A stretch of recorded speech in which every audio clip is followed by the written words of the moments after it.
Power gaming, but power gaming, but power gaming, but look at my list, it's so elite. Power gaming, but power gaming, but what are you going to do? I'm so fucking awesome because of my list. Hello there, and welcome to the FloridaMan40k podcast. I would like to go ahead and start out by saying thank you to Alex Dunn for making that beautiful intro. What a piece of art. And also to the Stats Center podcast for also featuring that beautiful work of art.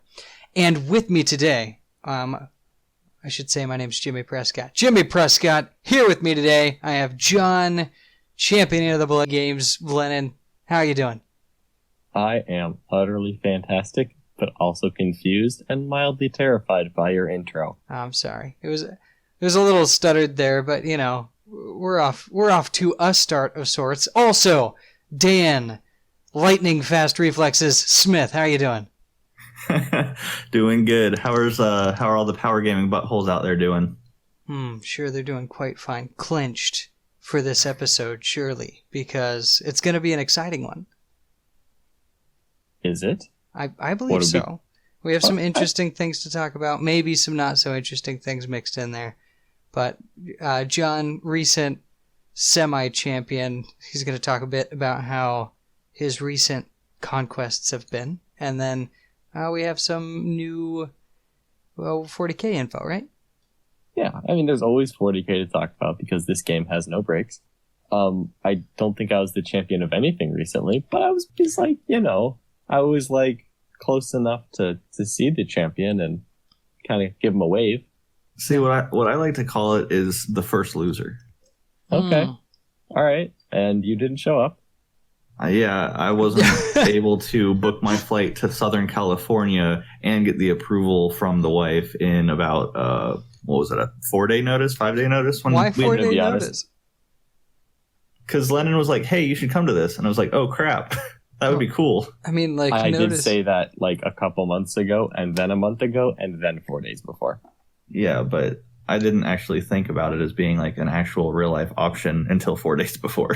Well, that is on you. Yeah, I know. Dan, pathetic.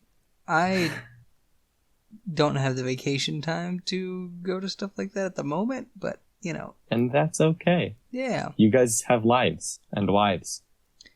Well, I guess that's true. That does influence the hobby somewhat. My ITC points will sustain me. Yeah. Pretty much. Well, how are we starting this off, boys? I think we're going to start off by talking about my recent escapades in the SoCal Open in sunny San Diego. Weather there was lovely. Then we're going to talk about some upcoming events that we're all going to be going to, which is extremely exciting. And then I think Daniel is going to close us out with some talk about attacker defender. And I'll probably sneak a quick little talk about the upcoming GW releases because we're all very, very excited about Tyranids. Oh, yeah. Oh, yeah. All right. So, let's start off with SoCal. So, I just went to the SoCal Open this past weekend. And I did pretty well. I went 6-0, got second place. I was bringing my exactly 3-color Space Marine army. And it went well. It's very similar to the list I played at Crucible. I really just really accounted for the Iron Hand FAQ, so I dropped the 2 Venerable Dreadnoughts, added a Chaplain Dreadnought, a second Thunderfire, and then I threw some Hurricane Bolters in.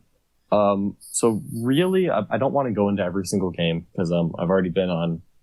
go listen to Best in Faction and Stats Center, both great shows run by friends of mine, of ours, and take a listen to that if you want to hear the game-by-game breakdown. Really what I want to talk about is kind of the importance of the changes I made.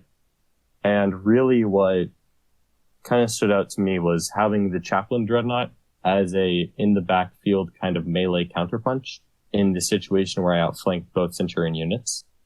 That did prove useful. I did end up punching out Lord Discordant with him, which was honestly. That and the Hurricane Bolters of the Centurions actually were really, really useful. And that was a change I kind of heard you talk about some on Nick Nanavati's podcast, The Art of War. He had actually asked why you weren't running them, and you were like, well, I was thinking about it, and maybe I'll try it out. And evidently you liked it, so I am interested to hear about that too. Yeah, specifically. Really what ended up happening there was I had this kind of golden vision in mind where Centurions were just literally incapable of being shot down by the enemy because, 2-up saves are awesome. And I was kind of thinking about taking my list into pre-Space Marine meta, and then I realized, oh wait, everyone else is running Space Marines too. That's just not going to work. So I found myself outflanking a Centurion unit a lot more often than I had kind of theorized in my head. And if I have both on the board and they're both advancing upfield to charge, then yeah, I'm never using the Hurricane Bolters. But the squad that outflanks will be able to drop that full 60-shot load on people, and obviously isn't advancing at that time. So I decided to throw it in, and sure enough, it did come in handy. And then there actually was the odd game where my opponent just didn't have guns, and I was just able to park the Hurricane Bolters right in the middle of the board and just, be, hey, if you come anywhere near me, I'll charge you, and if you don't, I've got pretty decent board control with these guns. So it worked out well. I think the two matches where it came up the most was round 2 against a gentleman named Chris, where having the 60 Hurricane Bolter shots and being able to stack +1 to hit and wound from chaplains on it was very, very effective at cutting down plague bears. That was certainly a highlight. And then round 5, pardon me, against Thomas Hegstrom-Oki, which was actually streamed on the Frontline Gaming stream. Very, very fun game. Very technical. That Overwatch proved to be devastating because I combined the White Scar Relic, which was on a chaplain, and the Cyber Eagle Helm. Basically, it lets me Overwatch on 5s. There was a Chapter Master nearby, so 60 shots ended up with like 30-something hits at Strength 4 AP1, and that did a very good number on an incoming squad of Sanguinary Guard. So it definitely got some use. I'm keeping that in for future iterations of the list, and I'll probably talk a little bit about how it changes when we talk about tournaments, because, I'm going to some. But really, those two changes mattered the most to me. The Chaplain Dreadnought was cool, and I think is good for the ITC format and the Frontline Gaming line of sight, where there's boxes, but there's usually, you can get line of sight on vehicles at some point, so having 2 las cannon dreads is nice. That's kind of how I saw that one. You'll notice that I drop them in future versions. I'll talk about why I do that later. Other than that, I'm trying to think, what did that even change? Another Thunderfire Cannon. There's nothing to really say there. A Thunderfire Cannon is always better than not a Thunderfire Cannon, just purely on math. So, that's fantastic. Yeah, I've been running just a single Quad Las Mortis Dread lately, and I've been really enjoying it. And I feel like adding more las cannons would kind of be redundant and almost not necessary, honestly. Mm-hmm. Yeah, having the one las dread in there is really useful, just because I want to have that one untargetable threat, and it is very efficient with the 4 las cannons. And it's a really good deterrent against flyers. It's really what I want. I want to be able to, if someone has flyers, I want to just be able to take 1 a turn out of the picture. That's really all I need. I don't need to kill 4 in a turn. I'm not greedy. But I just need to be able to interact with vehicles at a distance. And certainly they fill that role very admirably. I don't have a lot to say about the list, honestly. We did take a little bit of a gap last week. I was a little burnt out, honestly, from the travel, so we skipped a week in recording, so it's not quite as fresh in my mind now. But overall, Space Marines are still very strong. I had a couple games that ended up being very close, and I think that Space Marines can build those overwhelming lists, but I think the best ones are going to just be very toolbox armies. And while toolbox armies kind of let you have the opportunity to outplay someone, it also means that you could get outplayed by anyone. I watched a stream game this past week where someone was running my exact SoCal list point for point, and they got absolutely wrecked. And so that potential is definitely out there. Space Marines are a little harder to play than you would think, honestly. I don't want to claim that they're Gene Storkold hard, but they're not pure net list where you just roll forward and win. It's not that easy. If only it was that easy. If only it was. Well, you can play lists that easy, but then you just kind of lose games sometimes. Well, Dan, you've been playing some Space Marines recently as well. Do you have the same opinion that it's Yeah, absolutely. Because so the repulsor list I was running was straight up just maximum firepower. I'm gonna roll over you, or I'm not, and that worked great until I ran into a speed bump, and then I just crashed and burned. So I have since, with the FAQs, obviously, had to adjust my list and chose to adjust my list. And my current list, I feel, is actually, even post-FAQ, better than the pre-FAQ list I was running, in the sense that I have a chance in any game I go into. But the flip side of it is I can also lose into more opponents, I'll say. So where the other one is probably, I would argue, the best and one list in the game, even now with all the nerfs, my new list actually has the chance of making the push and going undefeated at the event, getting first or second, but it also has the chance of going 3-2 because I made a stupid decision, I sacrificed too much, and my opponent takes advantage of it and the game's over. So I agree in the sense that while yes, Marines are very strong, they're top tier, I won't deny that at all. Genestealer Cult for a while was top tier, and you'd see the same 4 or 5 players dominating with them, and then everyone else couldn't. So Marines are easier to play than Genestealer Cult at their peak, but still not just an auto win monkey with dice anymore. So yeah, that's my opinion. I feel like that's a really comfortable place to be, though, just because moving into Genestealer Cult just recently, having only played 3 games, but there's already a different feel to the army, where previous armies that I've had, it's based on who you're going against, or even the skill of the player, really. I was playing the Imperial Knights with only 6 models, so the 4 Knights and the Helverin, and there were a lot of some matchups rather, where if somebody was prepared for Knights, it's alright, well, you're kind of looking for those people who aren't prepared. And then in what you're saying with Marines, where they have the technical skill to outsmart and outplay an opponent, or make a few mistakes, and that's kind of your downfall. But at least you have options. Every time you come up to an army, you have a potential of having a plan, rather than hoping they don't have certain tools to beat you. Mm-hmm. Just because Daniel made a quip about being first loser, we should mention the extremely important and large-scale RTT that you went to. Oh, yeah, I was absolutely first loser at that RTT. It was great. Scrub. Yeah. Lennon and I went a combined 9-0 over the SoCal weekend, and neither of us won anything. I mean, you got prizes, I got prizes, but we didn't win an event with no losses between us.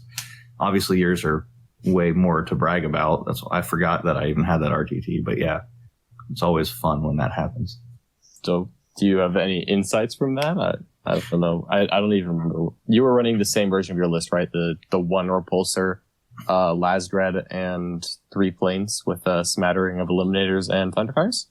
Yep, exactly. It's death by 1,000 cuts is what I'm starting to call it, because literally everything is just heavy bolter equivalent, or higher strength, but pretty much all that. Strength 5, strength 6, strength 7, AP2 with the doctrine, hyper accurate, and then sprinkle in the executioner shots and the las cannons, just if I need to get that big punch through.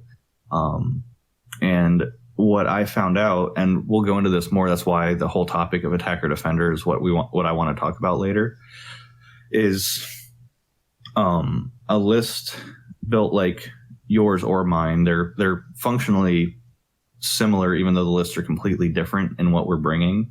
And that is their ability to fill the role they want and score that consistent 30 or so points.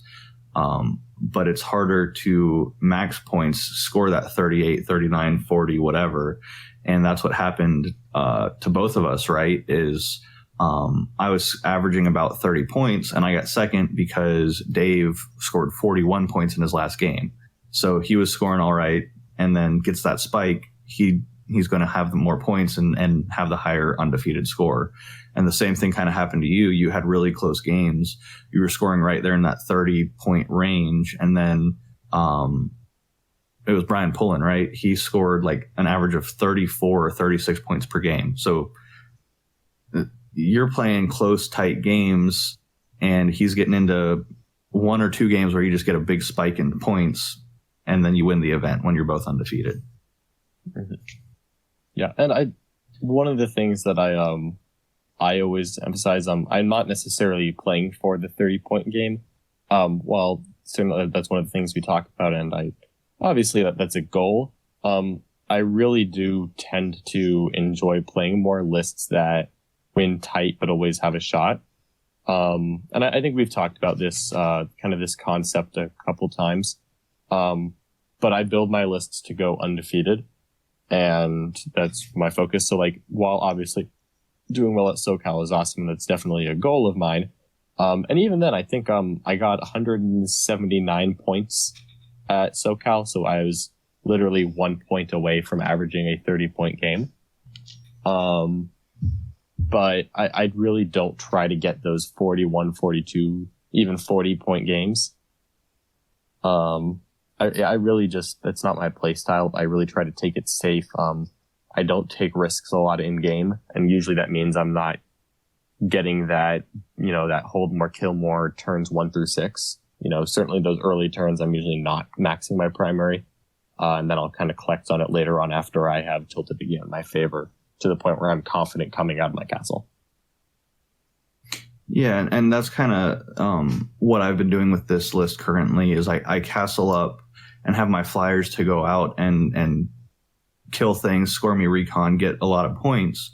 But it's really hard for me to get the bonus, so I'm almost never going to get a 41 or 42 because obviously you need to score the bonus for that.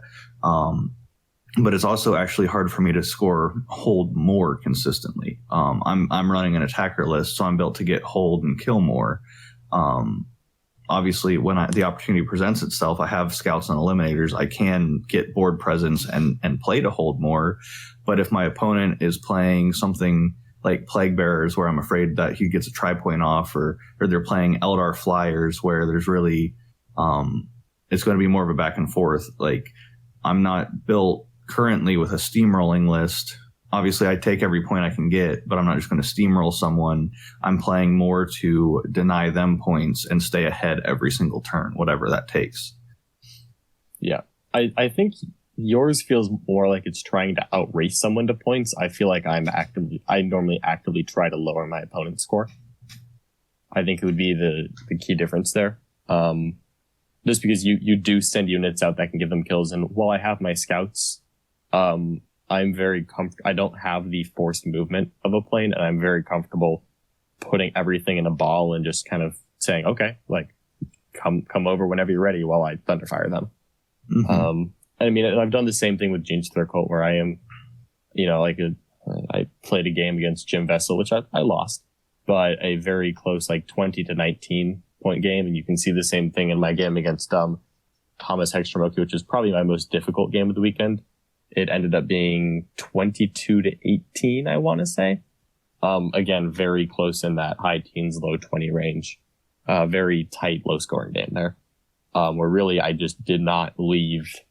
I kind of took my deployment zone and I pushed out very, very slowly, but I just had a counter punch behind a screen and I just walked it forward very slowly, and I was quite willing to sit in that. I didn't feel the need to force the issue, and I usually don't. If I have a slight advantage, I will sit in it and not force the issue just to make sure that I preserve it. Yeah, and I'll use a football analogy here. If you have a 2-touchdown lead in the third quarter, you don't need to throw the ball when you can run the ball, because running the ball is safer and you get more time off the clock. So it's kind of the same thing, especially with your lists, is you're not trying to run up the score and put up 49 against the Browns because it's the Browns. You don't care if you win 14-7 or 21-14 or whatever, 3-0. A win is a win. Mm-hmm. So it's that mentality of don't take the risk, don't throw a Hail Mary because you don't have to. Yeah, and that mindset unfortunately will lead to me not winning a tournament that has multiple undefeateds. I honestly was kind of expecting that going in, where my realistic goal for myself was actually 6-0 second place. Obviously, winning is great. I just didn't think that I had built a list to max points to be the highest scoring undefeated. So I wasn't really going to set myself up to be disappointed in that aspect. And it worked well. I mean, it obviously I hit my goal, to the point. But I think that my list is designed more for success in a 9-round tournament than a 6-round tournament. Where Crucible, 6-round tournament went great, but there was only one undefeated. I was not leading the pack in that tournament until the very end, just because at that, we got down to, one undefeated. So that took care of it there. But if there's going to be multiple undefeateds, I just don't think my list is high scoring enough. And I kind of have to make my peace with that. But coming into Las Vegas Open and the Atlanta Open, this style list I'm hoping will benefit me a lot, because I can just grind out my wins, game after game after game, and, just work from there. I don't know if I'm articulating that well, honestly, or if I'm just being low energy tonight, because this time change still has me messed up. Like, this was supposed to be the easy time change. Yeah. But then I thought that I had an extra hour of sleep, so I, just stayed up ridiculously late for no reason at all, and then still had to wake up for work the next day. And that didn't go well. Oof.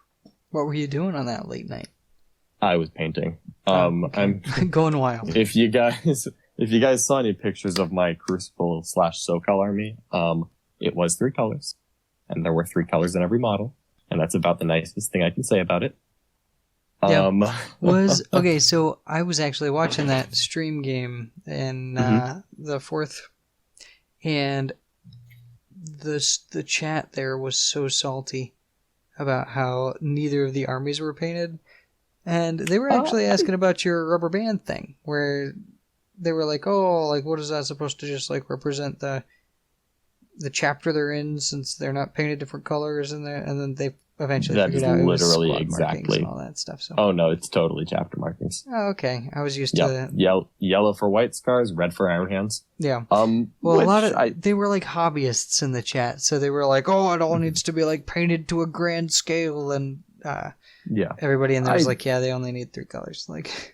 Yeah. Well, I prefer that, honestly. If they had made it a 4-color limit, there would have been a 4th color on those models. That was just kind of what time allowed me. With that said, I am not just sitting on 3 colors. I am improving the models. I'm doing it one at a time now and just getting that model to tabletop standard. So for my next event, I imagine half the army will be fully painted and the other half will be 3-colored, rather than just doing the entire army 4 or 5 colors. This is kind of how I wanted to work on it from a satisfaction standpoint.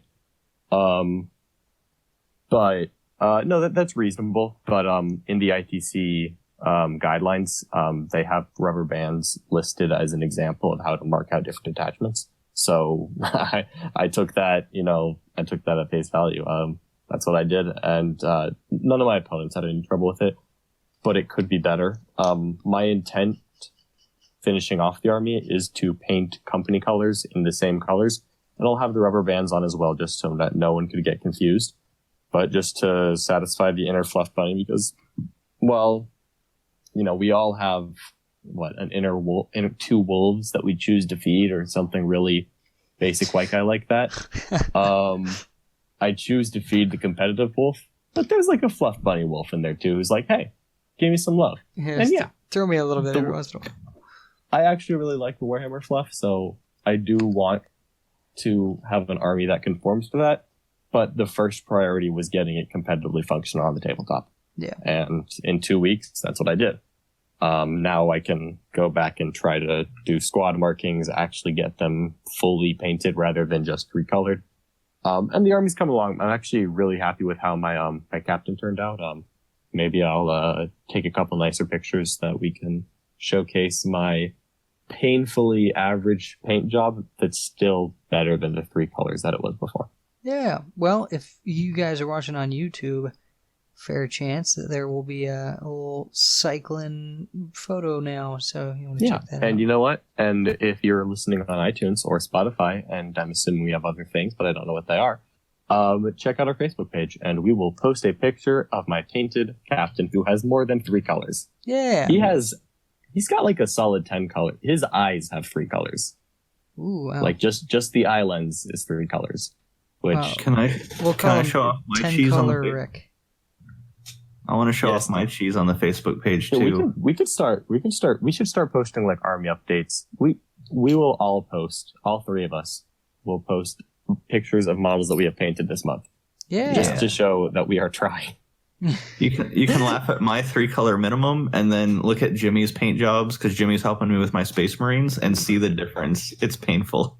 Jimmy's probably the best painter out of the 3 of us. I think I would remove the probably from that sentence. Like, you're really good too, John, and you have a lot of really good technical skill, but like Jimmy's little details, like my Pharaohs, I'll see if I can get a picture of his face.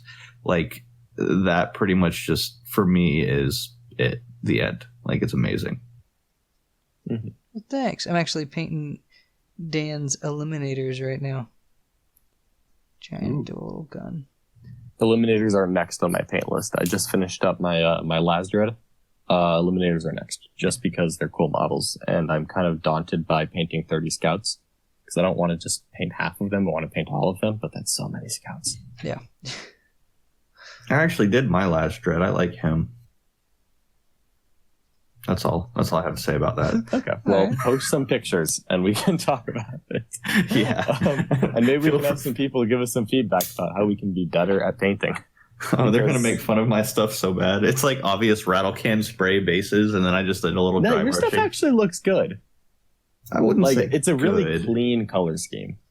It's black and yellow size the Emperor. Yeah, it's like you don't necessarily like, you'd feel a little bit bad for making fun of me because like there was some effort put in, but at the same time, that's about where you stop. Oh, okay. All Don't laugh at you, but that's pretty much that. Mm-hmm.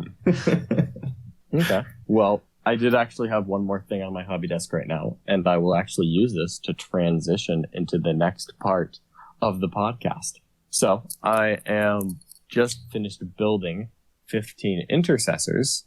What's that? There aren't any intercessors in your list. Good point, but there are now. So I did have to submit lists for both Coastal Assault and the Atlanta Open, despite the fact that the Atlanta Open is over a month away, but whatever. I submitted a list for it, and that list has intercessors in it. So I ended up dropping for the Atlanta Open the Chaplain Dreadnought, just because that event has ridiculous terrain coverage. I didn't think that I needed multiple sources of direct fire las cannons when so much can hide out of line of sight. So I ended up dropping him. I think I'll keep him in for ITC. For ITC, I don't think I'd change my list at all, specifically like the frontline gaming style terrain. But just because there are 2 giant L's that you can hide an entire army behind, and then there are 2 large center ruins that you can hide the other half of your army behind, I just didn't think I needed much direct fire. I really only needed it as anti-aircraft at this point, so I kept the quad las character dread in, but I dropped the chaplain dread, and I used those points to fiddle around some stuff, mostly to upgrade 3 scout squads to 3 intercessor squads with assault bolters, because I really like those with the White Scars. These are still White Scars. And then I also added another White Scar Smash Captain, but he is a Teeth of Terra Smash Captain instead of a Hammer Smash Captain. He uses the Relic Teeth of Terra so that he's got 8 attacks at like strength 5 or 6, AP2, damage 2 on the charge. He's pretty solid. Pretty beefy boy. Yeah. To segue off of that, I have also considered adding more intercessors into my list, because Iron Hand's intercessors with AP3 damage 2 is pretty nice. And right now, the one unit I have is usually ignored, and then people are kind of surprised because I'll like plink them for 4 or 6 damage. And I do bring Pharaohs, so 3 up save, 5 up invul, damage 2, like 2 wound infantry that you don't really want to target because there's so many other things to target. Like I really like intercessors right now. They sit really well in the Marine meta, and there's so many different loadouts for them. They're pretty flexible to use based on the army you have. I actually kind of like that they have a couple different weapon options for intercessors, and they're all like situationally viable. So for me, the assault bolters, they're the ones I see the least because they are not free. They actually cost 1 point per model. Some intercessors cost more than Daniel's. But it's assault 3, strength 4, AP dash, 24 inch range. The assault 3 is nice, mostly because White Scars can advance and charge, and therefore I'm going to be advancing all the time. So having an assault weapon means that I can, be on the move and still put out some firepower down range. That's really what I like. I think my intercessors most of the time are going to be out of line of sight. I got the hiccups all of a sudden. But when I burst out of there, I want to be able to kind of put some random fire into guardsmen that have moved up, just weight of strength 4 into whatever annoying thing has gotten in there. And then if I've got a captain, perhaps a chapter master nearby, I can get pretty good accuracy out of those shots. So even if I'm taking a -1 to hit penalty, like I'll still get 75% hits. It's a lot of just dice to throw at people. And if I happen to be in tactical doctrine, which is rare, but maybe with this it'll happen more often, then they could absolutely have some value. Yeah. Yeah. Yeah. So part of that too, Jimmy has the problem of wanting every army. And we were recently looking at a Space Marine lot that has... Is that a problem, really? Like, no, it's not actually a problem. But we were looking at a Space Marine lot for Jimmy, and so don't be surprised. Oh, loud. Is that the Imperial Fist lot? It could be. It's the one with the Imperial Fist Collector Codex, and they're, but it has 2 Razorbacks, and that's the only machinery it has. Other than that, it's like intercessors, eliminators, hellblasters, like a whole bunch of different things. I don't know what is good about the Imperial Fist at the moment. It's like built for Iron Hands Brigade, but also has Imperial Fist stuff. Yeah, well, you can make it work. And also, you can sell that pretty easily, honestly.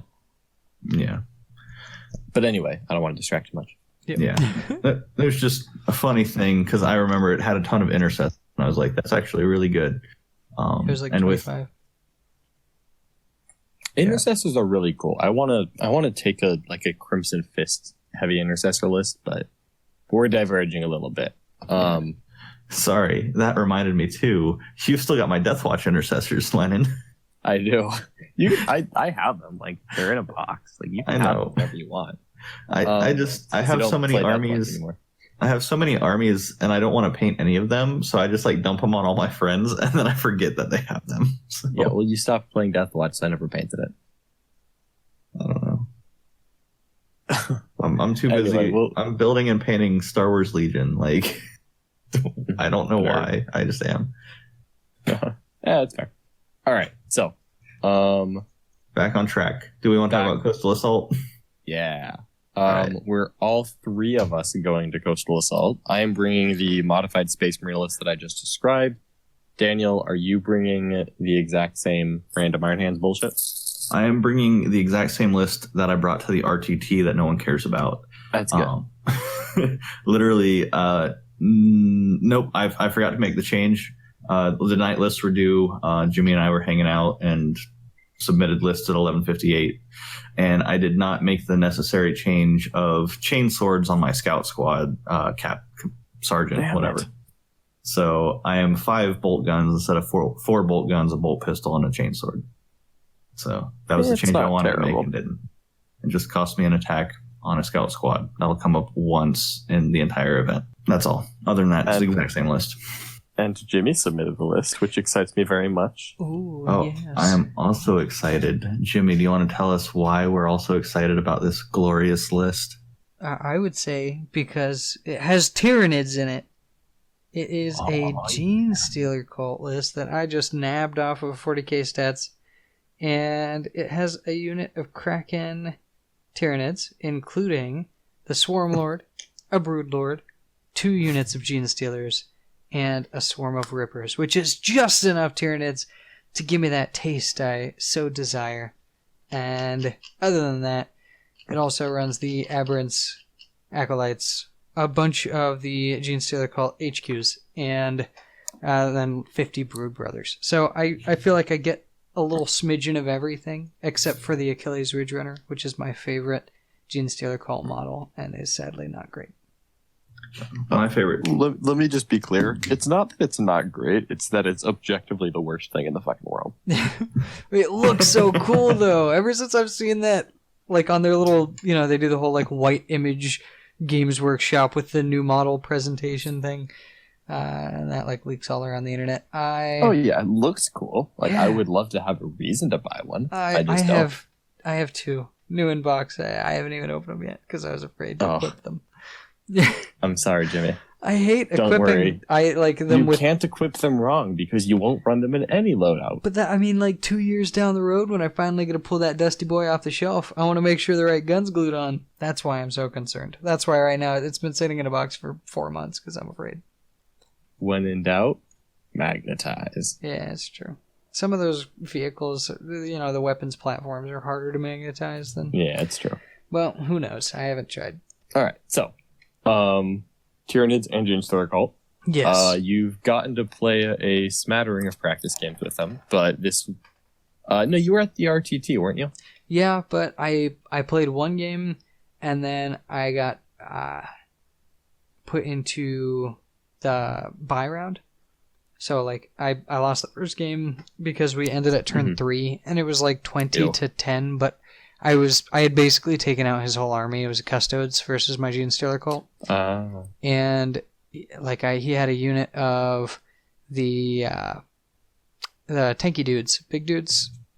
What are they called? Pretty much every single Custodian unit is a big tanky true. dude. Okay. The Forge World Terminators. Terminators, there we go. I wanted to say Obliterators, but yeah, they were the ones with the flamers. I was able to do Gangbuster on them, and it was like 1 4-point goal. And he didn't even drop them in until turn 3. So, like, us ending at turn 3 really, like, cut a lot of my options. Because it was just played so slowly. Yeah. And Genestealer Cult literally score their points turns 3, 4, 5, and 6. Yeah. Genestealer Cult's definitely an army where you need those later turns to really have a good shot. And that's something you'll probably pick up because...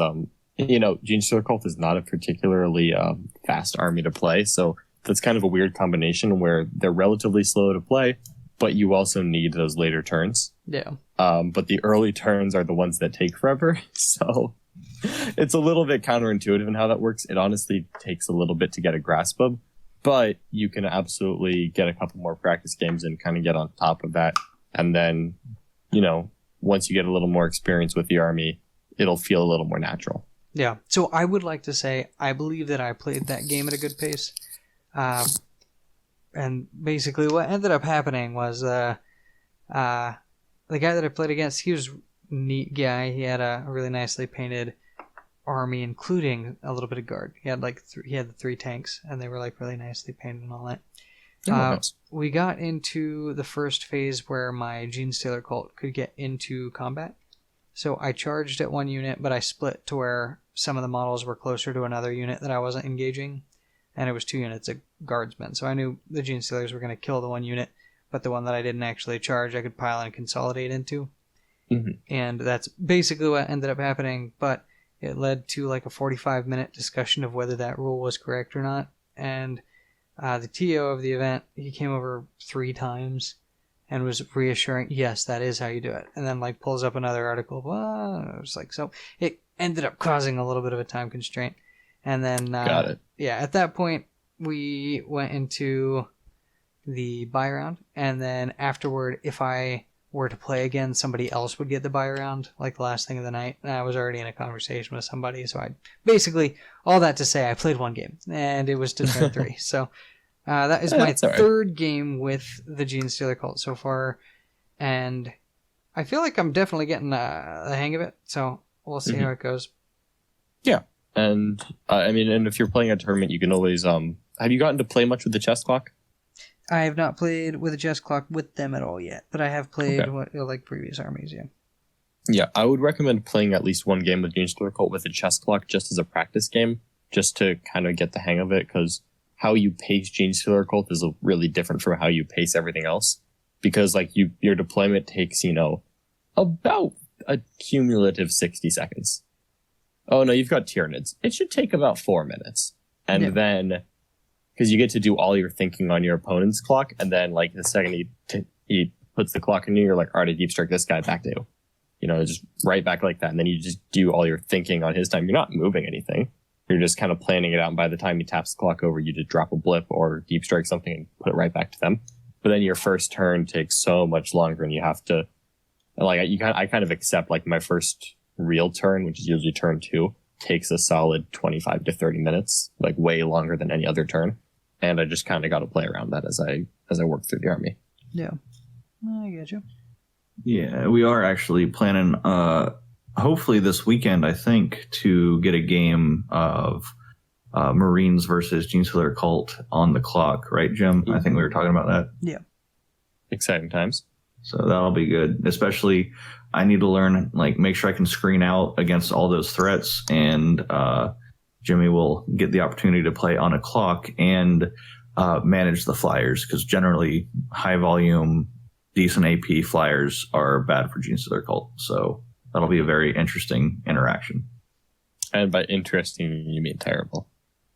Well, depends on which side of the coin you're on. I see terrible.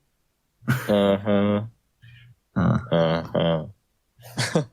Well. Anyway, also we should give a quick shout out. This weekend is the Wars in Atlanta. None of the podcasts will be in attendance, but a couple of the bros will be. So just wanted to give them a general good luck and well wishes, and we hope that they win the event. Yeah. Yeah, hopefully one of the bros can bring that trophy home.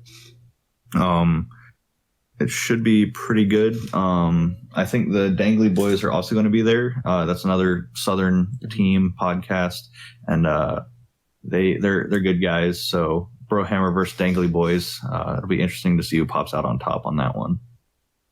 Mm-hmm. Hopefully they get to play each other a couple times just to get a little bit of smack talk rolling.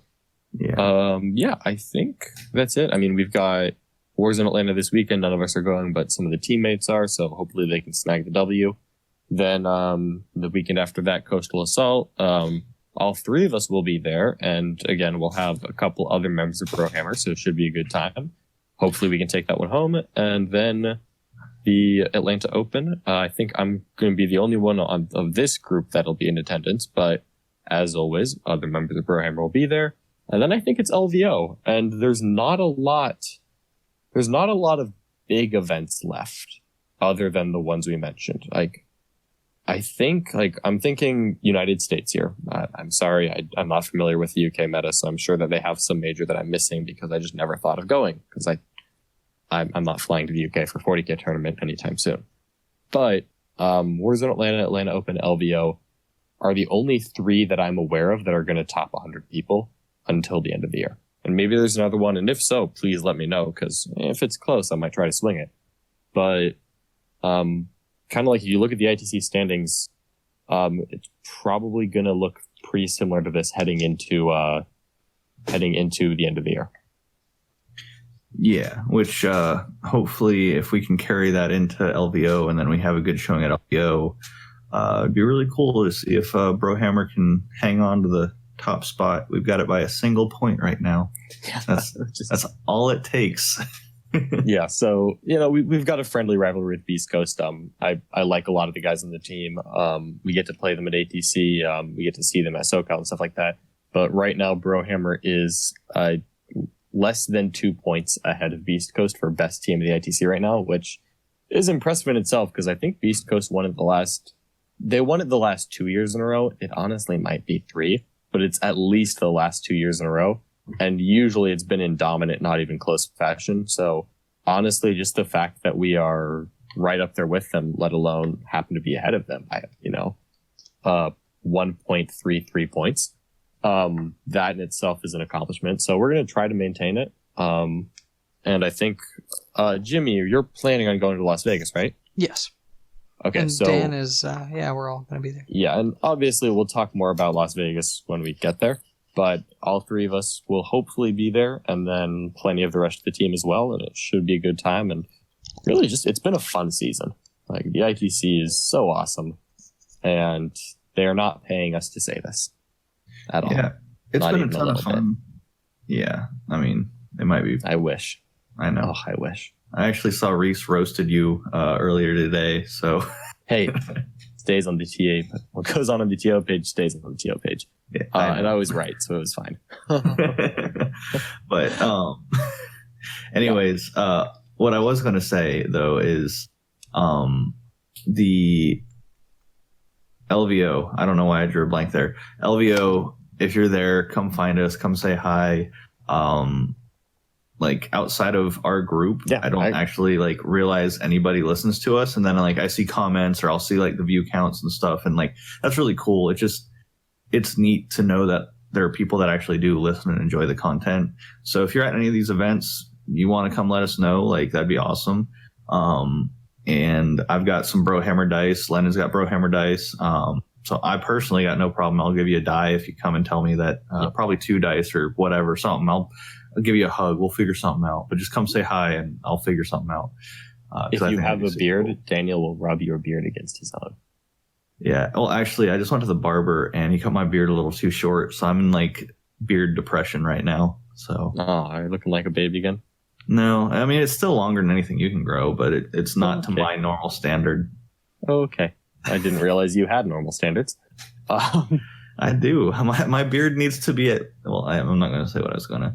It's got to be a certain length. I'll put it that way. Okay. All right. Well, I think we're just shit talking at this point. But we were going to talk about Tyranids. Attackers and we're gonna do attackers and defenders, and then we're gonna talk about Tyranids. I'm sorry. I got to slip in. And I don't know that it actually matters, but there was a Southern tournament circuit called the Armageddon Series. It was created, and then I haven't heard anything since, except that there's 4 events that are submitting to this tournament series, apparently. And I've got a pretty good chance at winning the whole thing just because I've done well at some of these tournaments. So, like, I don't know if that matters. I don't know if I'm going to, like, if I actually win it, do I actually get anything? I don't know, but It's cool, and it makes me feel good, so I'm going to talk about it. Yeah, and I talked about it, and that's it. And it was started by Paul Murphy and the Forged Narrative crew, and it involved Battle for the Peak, the Master City Clash, which I believe was in Augusta, Georgia, the Crucible, and Coastal Assault were the 4 events that kind of comprise this. And it was cool. And it hasn't had a lot of activity recently, so kind of need to reach out to Paul and see what's up with that.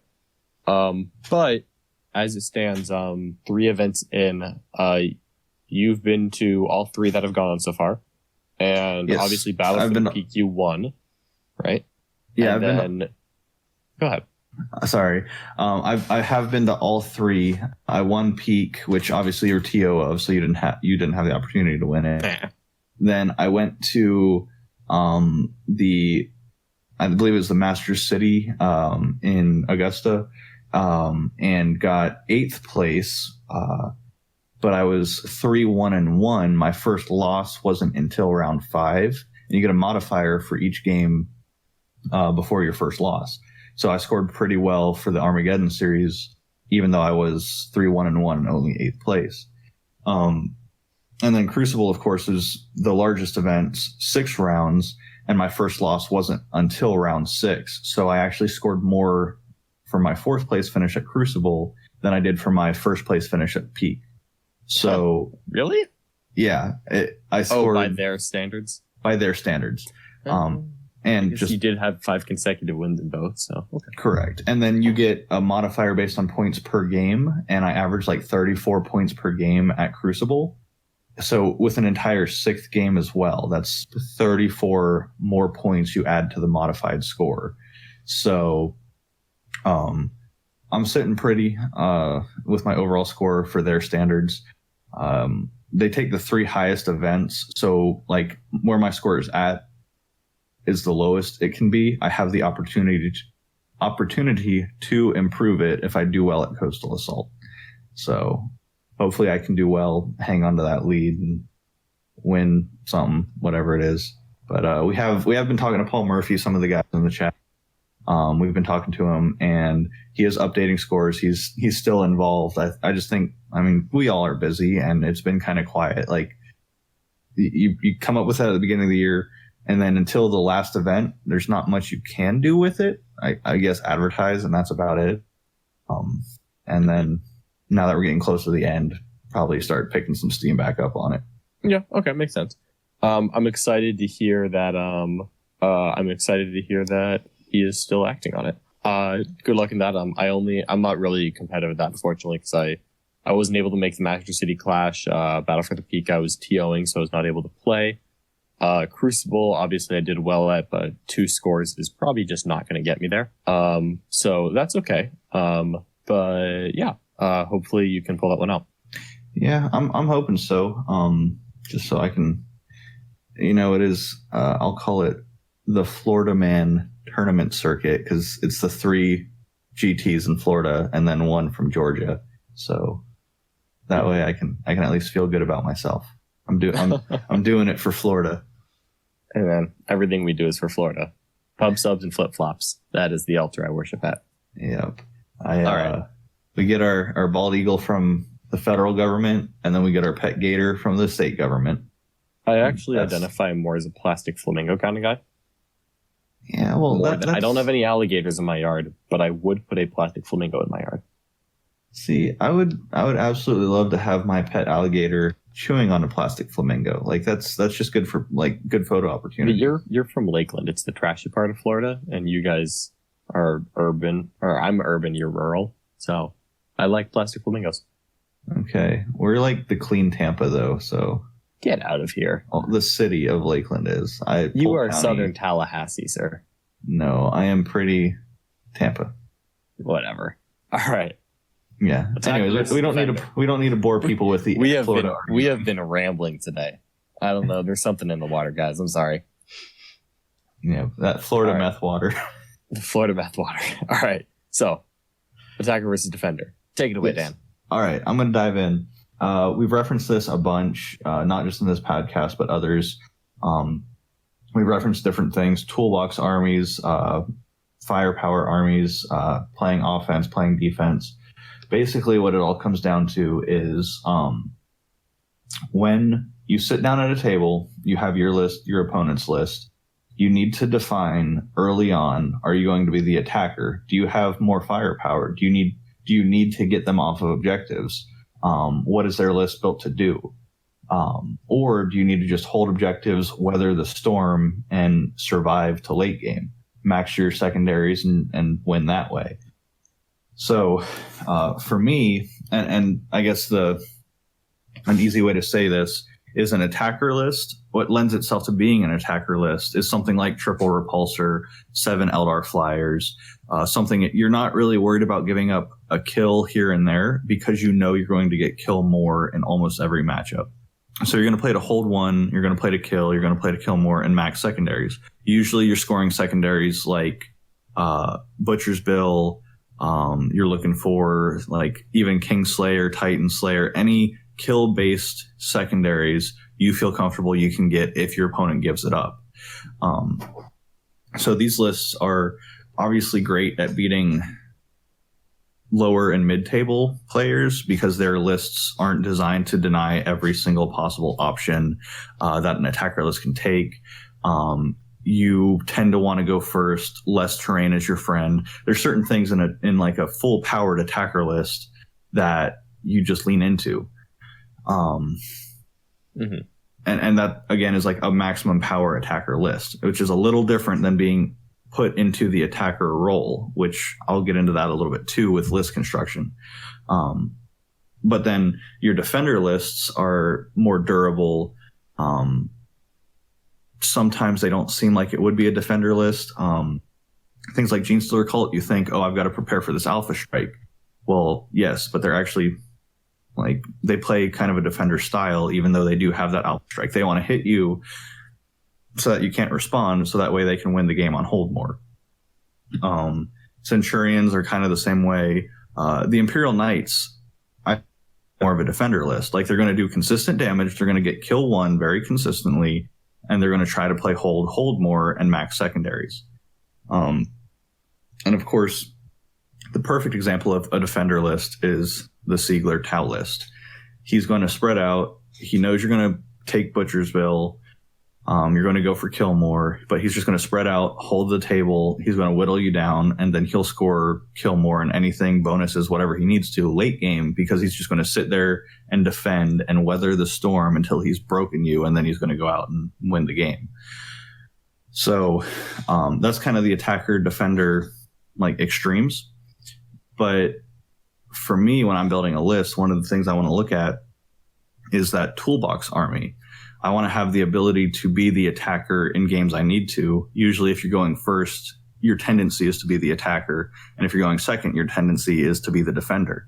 Well, Genestealer Cult are a defender list. They want to go second. They want to get hold more, but they have the opportunity to be an attacker list if they have to go first, because they have the Aberrants, they have the Rock Saws, the Flame Bomb. They have different things built in. They're very much a toolbox so that they can get the kill more, and not necessarily table every opponent, but they have the firepower to get an early lead on kills, and then you don't have the firepower to respond late game, so they can still hold more and make up any points they might have missed early on. And if you need to correct me on anything there, John, let me know, because it's your army, but that's my thought on the toolbox list being able to choose a role. Okay. I mean, obviously that makes sense to me. I mean, my Space Marine list is definitely very Defender-esque, kind of as we discussed earlier. Really, I think what I like best in a Defender list, and this is literally why I did Space Marines over Genestealer Cult, it's why I made the switch, is when I'm playing KG, it's that ability to still interact with the opponent more. And the character Dreadnoughts and the indirect fire are the best examples of this. I can do a little bit of damage while I wait to force the issue. Because, I mean, a lot of people look at my list and they kind of underestimate it.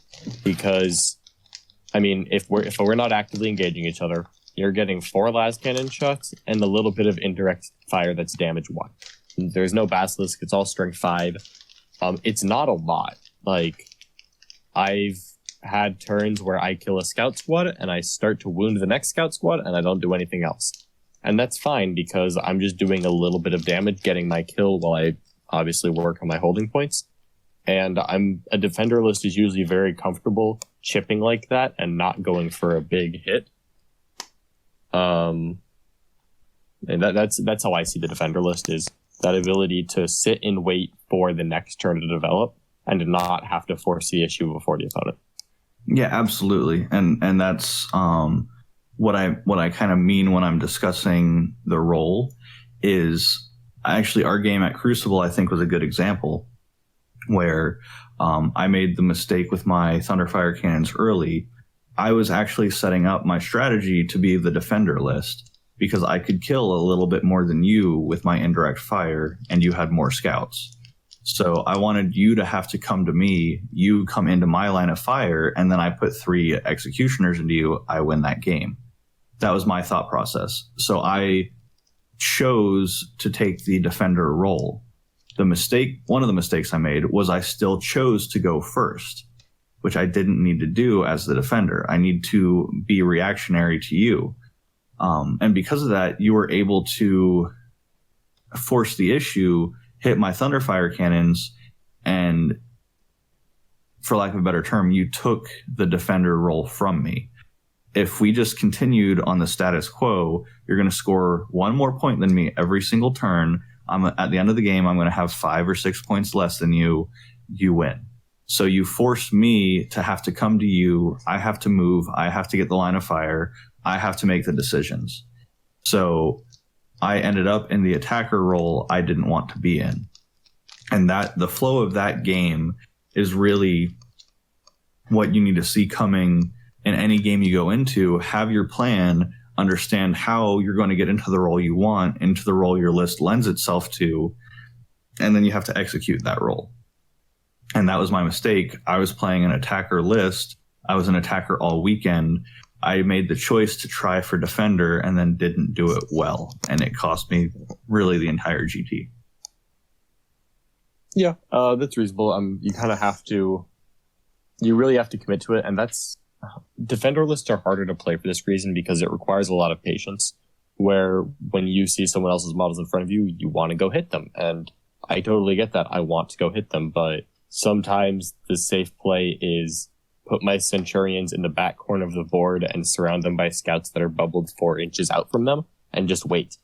And that's weird because sometimes you have to act very counterintuitively, and not everyone wants to do that, enjoys doing that, or thinks about doing that. But really, I think that's kind of, this is another topic that we've harped on before. It's kind of removing preconceptions of your list and going off of autopilot. The defender list is you are very rarely going to be on autopilot because you have to make different choices depending on your opponent for how you're going to hide your army. And other things become less valuable or more valuable depending on how cagey you're being. When I played against Thomas Extremoki, I was screening with Lascannon Dreadnoughts. And I was hiding Centurions behind Lascannon Dreadnoughts, which is just the opposite of what I did in the other 5 games that weekend. Yeah. But, my Lascannon, he had 4 runes on his side of the board. I shot my Lascannons once, killed a scout. They really just didn't have an impact on that game. That was fine. So when I was putting that Dreadnought forward, I didn't care if it got wrapped or killed or whatever happened to it. It was more keeping the Centurions alive because the defensive role in a game is a little different from a defensive list. But if you're building a very take-all-comer list, you can usually adopt the defensive role when you need to. And just, you kind of have to be aware of what units are going to be most important in that game so that you can switch around what you're prioritizing. Yeah, and you kind of brought it up there. I think the best GT lists are the ones that can get into either role that they want. Like Siegler's list, again, why it does so well is it's really hard to be an attacker into that list. But if you do have the tools to do it, he can also just deep strike cyclic Ion Blaster commanders in your face, move Riptides up, and do a ton of damage and force that issue, which is what he did against you at Crucible. But when your list, his list is more of a defender list naturally, it has the ability to go attacker. When you're playing out of that role, it's a little harder. But a really good and balanced competitive list in general has the ability to do both. It has one it prefers usually, but it will be able to do both. And it's up to you to decide when you need to make that change in your play style. Mm-hmm. Yeah, my 2 games with Siegler recently, both against a near identical list. With my Huge Thor Cult, he was very defender. He was going second. He had endgame objectives. He screened out well, and he kept his offensive threats bubbled very hard behind the screen where I wasn't able to properly interact with them, and he absolutely wrecked me. And then we had the flip side at Crucible. He definitely took on an attacker role. He tried to go aggressive, tried to take down the Snatch Captain early, did not do so, and then when he attacked and overextended, my defender list was positioned very well, or my defensive play style, which I had positioned for, I was able to counterpunch and take the game from him. Definitely it should be able to do both. I think, yeah, it's pretty much as you said. It favors, the Siegler list favors being defensive, but he absolutely has the potential to attack, and when he did, he knocked out a full Eliminator squad and a full Centurion squad and was very close to killing a Smash Captain, so I can't say that it doesn't do it well. In that game, however, I just happened to get the right rolls I needed to counterpunch effectively. Yeah, exactly. And that's why he's done so well with it, is because it does do both very well, but it's a lot riskier. You're going for it on 4th and 1 instead of just punting it away. And sometimes the defense will get the stop. Yeah, sometimes they will. All right. I think that was the majority of my thoughts. I don't know if you had anything to add. Jimmy, do you have any thoughts on perhaps how your new cult army plays into this? I'm not sure about how it plays into it. You kind of talked a little bit about Genestealer Culture Response, right? Mm-hmm. Yeah. Well, for you, Jimmy, I guess my question would be, you played 6 Knights, you played Caladius, Leaf Blower. You even like had some variants with Smash Captains and the Librarian Furiosa Dreadnought thing, whatever. So you've played very much aggressive lists, and now Genestealer Cult, it really is a different play style. Like, have you thought about that or kind of adapted your game plan for more of a passive defensive style, or what's your thought, if any, on that? Yeah, and I think that even shows itself in the types of secondaries and things that you choose. It's like your expectation of what your army is going to do during the game. And with Genestealer Cult, I choose like location-based secondary objectives. So you got like recon and things like that you can reliably take because you're going to be throwing like Brood Brother squads in the back. Whenever you need recon, you can make sure something's there. So instead of taking things where it's like Headhunter and Gangbuster and all that kind of stuff, which of course you take that every once in a while if you have confidence, you can start killing things. But that's the type of stuff you would always take with the Knights, where it's just like flat out damage output, just trying to mow them down and get the objectives after they're gone. Mm-hmm. And I've got to say, I actually really like ground control as well for a defensive play style. I've had games where I should have taken that and it lost me the game that I didn't, but definitely that's one of the ones that it's one of the ones that I like to take when I'm playing KG. Yeah. Jimmy, your bird is going crazy in the background. The burp. Sorry. I love it. Burp. Well, hold on. No, I just wanted, like, if someone is hearing that and they're like driving down the is there something wrong with my engine? No, it's just Jimmy's bird. Yeah. Okay. Don't worry about it. Like a dog barking, you can ignore and it's okay on a podcast, but like inconsistent whistling might be unsettling for someone. Randomly jumps in there. But to bring it back around, I do think secondaries you normally thought were bad or not really like something you're going to consider, or some people don't even remember exist, become really good when you have a list that does play into late game. And like ground control is one of my favorites.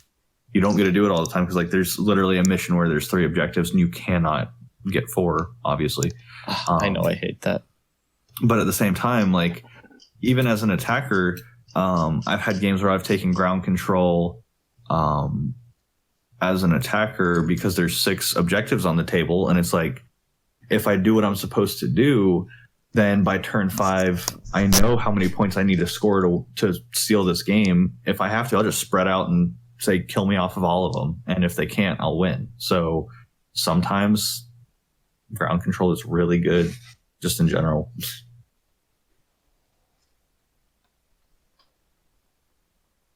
Mm-hmm. Yeah, ground control is awesome. Engineers is the other one that I think plays well into the defensive style, because neither of those require you to leave your own deployment zone for the first 5 turns. Yep, absolutely. And that's a whole nother discussion, engineers and the IT.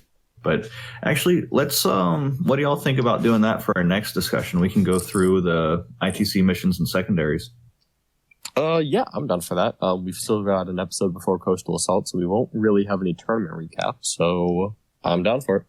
Cool. Let's plan on that. And maybe we can talk about some Tyranids. Oh, yeah. We talked a little bit about it with what I've been trying to do. Well, hopefully we can get some practice games, maybe talk about how you're playing them. Yeah. That, and they have announced the next Psychic Awakening book, and this is not Tyranids.